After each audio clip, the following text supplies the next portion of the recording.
I just want to take a moment to go over why this site-wide or application-wide config is so useful. Right now we only have two values in there, use cache and template cache. But I can add something to this. For example, let's add a logger, and we're not going to do anything with it right now. We will when we get to improved error handling. But if I add a single member to this, and I'm going to call it Infolog.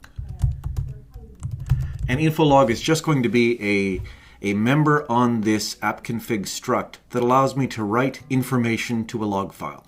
And we're not going to do anything with it for a while, but I can add it just by saying I want to add a pointer to log.logger, which is something built into the standard library that writes to log files, or writes to the terminal, or writes wherever we tell it to write. We can write it to a file, we can write it to the terminal window, we can even write it to the database if we wanted to, once we have the database set up, of course.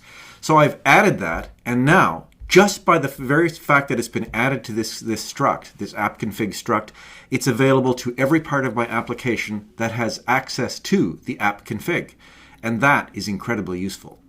So I'm going to leave that in there for right now. We won't do anything with it for quite a while until we get to the centralized error handling part of our course.